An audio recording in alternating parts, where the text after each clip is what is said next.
Alrighty, what is going on, everybody? Welcome back to another CyberX video banger. Buckle up your seatbelts. In today's video breakdown, we have some systemically important individuals that work at these large financial institutions and organizations confirming everything that we have been attempting to show you all in previous video breakdowns. Why financial institutions were unable to get involved in this cryptocurrency asset class in previous bull market cycles, how this next bull market cycle is poised to be one of the biggest bull runs that we have ever seen due to the fact that institutions can now participate. Why? Because the foundational infrastructure that allows for financial institution participation that can handle large amounts of volume and liquidity is being built and is almost ready for full-scale adoption. If you all enjoy these video breakdowns, do us a favor, smash that thumbs up button and subscribe. So let's jump into the very first video clip. The very first video clip is going to prove to you all that the last bull market cycles were not able and ready to handle large amounts of institutional volume due to the infrastructure layer not being ready to handle that amount of volume and liquidity that institutions can bring into the market. So sit back, relax, and let these systemically important individuals from these large organizations confirm that for you all. I think when you zoom out, the crypto asset class had huge eyes on it, and the amount of sort of coverage that it got across mainstream media, plus the sheer sort of volume of interest that came into the market through that 2021-2022 cycle. I mean, looking back on it now, what's clear is the infrastructure, and by infrastructure I mean the kind of exchanges, the custodians, the service offerers that were in the market were not fit for purpose for that volume of interest. And part of that was inevitable in that when you have such demand come in and in such a quick space of time, it's difficult to build accordingly and ensure that you can handle that kind of volume. That is now changing. That is all being built as we speak. The foundational infrastructure that will enable large institutions to onboard themselves into the space is being built. And that is happening for the first time ever, which is why, in my personal opinion, this bull market cycle will supersede and explode 10 times bigger than the previous bull market cycles. We have never seen institutional adoption at scale, nor have we seen a utility-driven bull market cycle. I would say that there's a lot of positives, right? Like if you speak to institutions and trading partners now, what they're generally more focused on are kind of like operational due diligence, infrastructure, like institutional infrastructure. So we're getting asked a lot more about like tripartite repo, sub-managed accounts. They want more visibility and more control into the assets, which has existed for a long time in traditional assets, and should have existed in crypto. It just, there wasn't the demand and the need necessarily, but it's the right thing to do, right? So I think we're kind of transitioning to that period with these institutions within crypto, and all that infrastructure is now actually being valued and being built. So that's kind of what we're seeing on our side. So in trading on regulated CTPs or in use in foreign exchange use cases, it really is, it's a new type of infrastructure that emerges and allows sort of the evolution past where the existing banking rails can let us down. Traditional finance firms were originally viewed as the disrupted. They were going to get wiped off the map and replaced. But now they are starting to take a lead in both innovation in terms of products and services, but also in upgrading their own internal structures and systems to be able to participate in this ecosystem. Something to us to actually build the rails to scale that then, right? So what State Street and other custodians are doing so that we can not only one-off invest into a digital bond, but in all future tokenized issuances. And I think this is what, linking to what has been overall said in the panel, what's happening at the moment. It's very much this infrastructure that is being built for tokenization across different parts of the value chain that really needs to happen. And sometimes that might look slow. Hopefully in retrospective, if we look back in 5 years and 10 years, we say this is exactly what needed to happen for us to be able to adopt. And how do we bring that to our traditional asset classes? How do we maybe look at our fixed income market or the FX market with stable coins? And how do we bring these new digital assets to those traditional asset classes that we run. And a key thing there, which I think is going to be talked about more moving forward, is how do you simplify access to these products for everyone that's in finance and trading markets currently?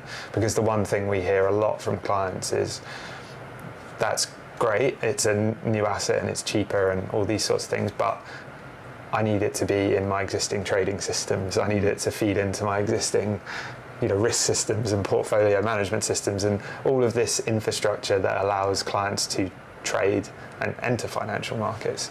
And right now, these digital assets are just not connected to traditional finance.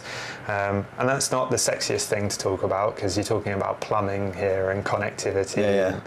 Now, personally, I don't think that this next bull market cycle is going to be the utility cycle. I still think it's going to be a speculative cycle, but because of institutional participation in this next speculative cycle, I do have a firm belief that it is going to be exponentially bigger than the previous cycles that we've experienced in the past. Now, the next couple of video clips that we are going to confirm is something that I've been discussing on the CyberX platform for the longest time, that I have a firm belief is a fact, and that is that FTX was implemented into the system to create a crash and a crisis in the cryptocurrency market. Why? Because the public sector was caught off guard.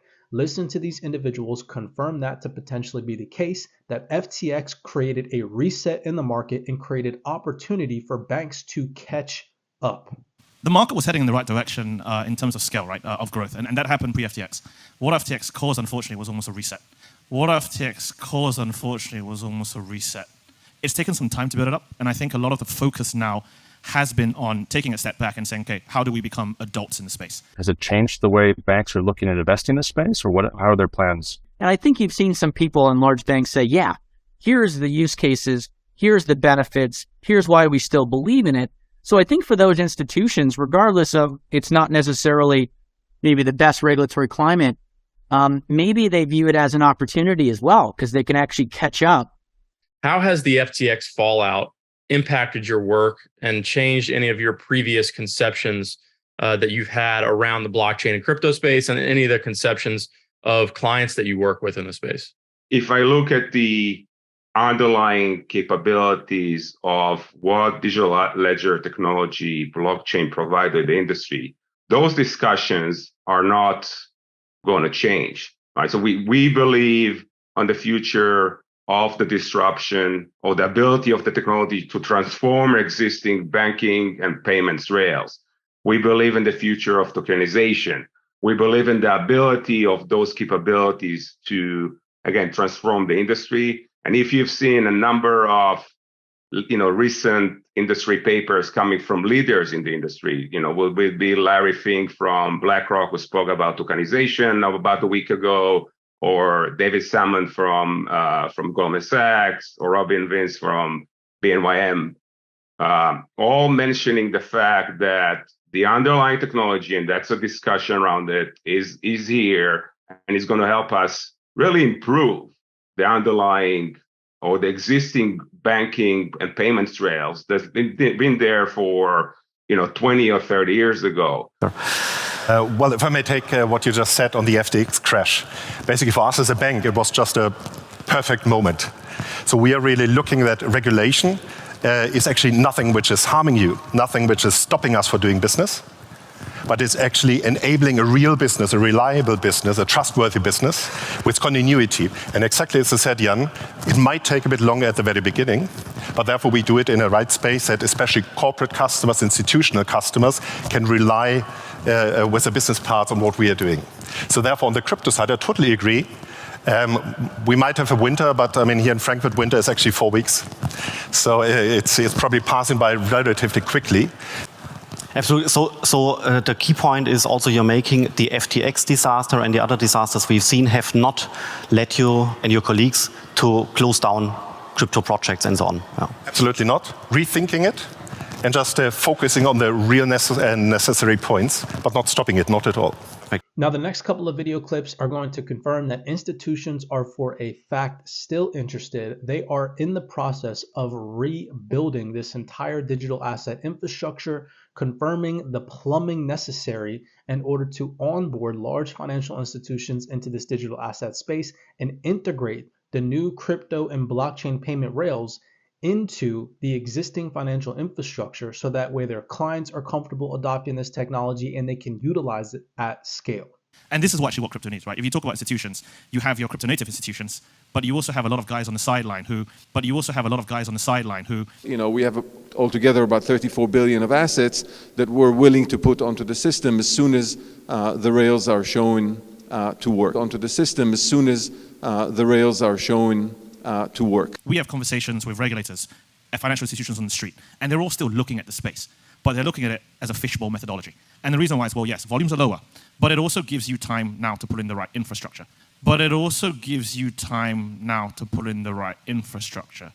Whilst it does seem slightly doom and gloom in the current climate with where Bitcoin's trading, where we see volumes, we're very constructive on how we see it moving forward, because if we put the right pipes in, rebuilding it from the ground up sort of pushes it in the right direction for us. And right now, these digital assets are just not connected to traditional finance.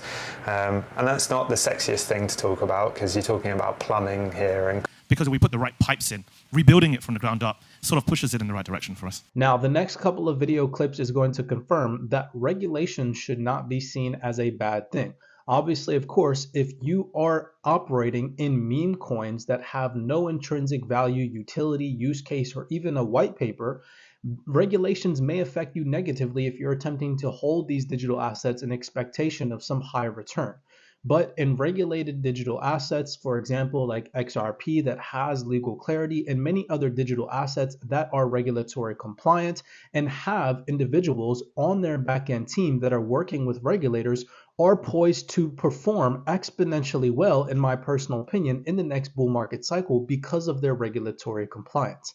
Now, regulations are not here to crush crypto. Crypto is not going away, and systemically important individuals like the IMF managing director have confirmed that to be the case. So let these highly reputable individuals confirm that for you all. The way we look at it is we're very constructive when you look at it on a global basis. And the reason why is it's very easy for a regulator to come out and say crypto is illegal, ban it, right? But they haven't done that. It's very easy for a regulator to come out and say crypto is illegal, ban it, right? But they haven't done that. What you have found is regulators across the world have been trying to navigate and figure out what is the right way to put in place frameworks and how do you operate within these frameworks. That takes us to look into the future. We must consider the effects if crypto assets become widespread. The scenario is not far-fetched. They may. For one, they're certainly not going away. These rules are not meant to return us to the pre-crypto world, nor to squash innovation. Neither is crypto all tainted by fraud. Like when we were in the Wild West, it was not only about crooks, it was also about creativity, development, expanding opportunities for all. Good rules can spur and guide innovation. So putting together something like that, you kind of feel there is light at the end of the tunnel. And yes, will there be a situation of whack-a-mole over the next couple of months? For sure. But you have to see where regulation is now compared to where it was 6 months ago, compared to where it was 5 years ago. And we are progressively much further ahead. And it's only going to get faster from here, you feel. Last but not least, I thought that I'd throw an extra little video clip in there of these individuals getting asked the question, is there going to be another bull market cycle? Will there be another next bull run in the next, say, 1 to 2 years? Quick yes or no, in your own opinions. And we'll wrap it up. Yes. I'm going to go with yes as well. Yeah. Awesome. So we're all bullish now. The entire panel across the board says yes. Many blessings to you all. If you enjoyed this video breakdown, do us a favor, smash that thumbs up button and subscribe. I hope that these video clips, again, that are getting no mainstream media attention, all of these video clips, I'm not exaggerating, have less than 200 views on YouTube.